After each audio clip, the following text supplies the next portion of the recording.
Operation Ganga में के बारे में मैं ये कहूँगा, और मैं 45 साल के अनुभव से कह रहा हूँ कि जो सिचुएशन, जो चुनौती ऑपरेशन गंगा में थी, आज तक इस सिचुएशन में हमने इस संख्या में इतने नागरिकों को कभी नहीं देखा। इतना मैं विश्वास के साथ कह सकता हूँ। और चुनौती क्या थी?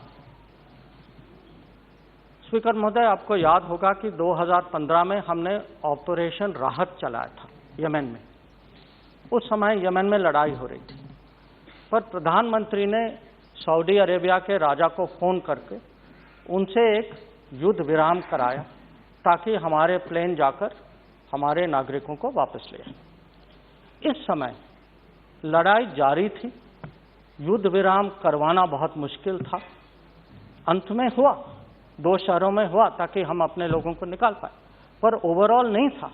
ओवरऑल लड़ाई चल रही थी और वहां के नागरिक खुद देश से निकलने के चक्कर में थे कि जब ये ऑपरेशन गंगा चल रही थी, उस समय करीब 30 लाख यूक्रेन के नागरिक खुद यूक्रेन के बाहर निकलने की प्रयास कर रहे थे। दूसरी जो एक किस्म से खासियत थी इस ऑपरेशन में कि जो प्रधानमंत्री का जो पर्सनल इंटरवेंशन जो था, वो भी मुझे लगता है कि बहुत ही अद्भुत था कि उन्होंने 2 समय, और वो मैं उसका थोड़ा बाद में समझाऊंगा आपको, कि उन्होंने खुद फोन किया, खुद लीडरों से बात की। 2 जगह जहां हमारे विद्यार्थी बहुत बुरी तरह से फंस गए थे, वहां युद्ध विराम कराए ताकि हमारे लोग निकल पाए वहां से। और कल एक ऑनरेबल मेंबर ने इलेक्शन के बारे में कुछ कहा कि इलेक्शन के समय, इलेक्शन के कैलकुलेशन में आपने कुछ चीजें नहीं की। मैं यह भी हाउस को याद दिलाना चाहता हूं कि इलेक्शन कैंपेन के बीच में प्रधानमंत्री दिल्ली वापस आए, लीडरों से बात की, मीटिंग की और डायरेक्टली सुपरवाइज की। तो ये भी आपको कम से कम पहचान तो देना चाहिए।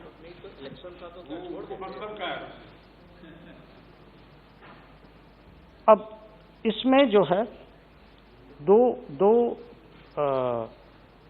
शहर थे, सुमी और खार्किव, जहां हालात बहुत ही खराब थे।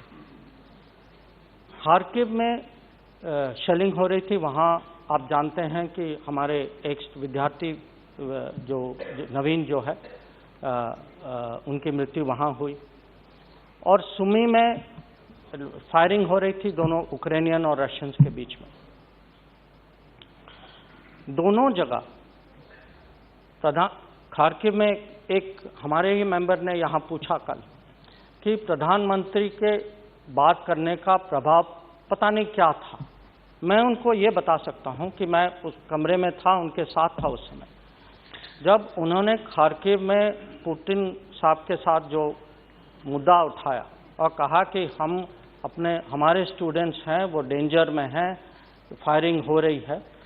तो उस बातचीत के कारण हमें उतना समय मिला कि हमारे स्टूडेंट्स जो हैं खार्किव छोड़ के एक सेफ जोन, जो रशियंस ने हमें बताया कि अगर आप उस जगह जाएंगे, उस जगह फायरिंग नहीं होगी। और सुमी में उन्होंने दोनों से, क्योंकि हमने लोगों को निकालने की कोशिश की, फायरिंग हुई।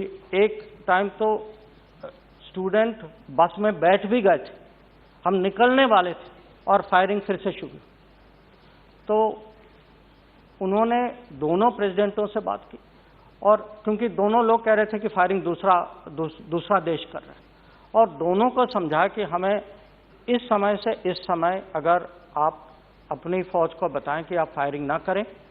और फिर यूक्रेन से हम लोगों ने उनकी सहायता भी ली, प्रोटेक्शन भी ली, रेड क्रॉस को भी साथ ले गए।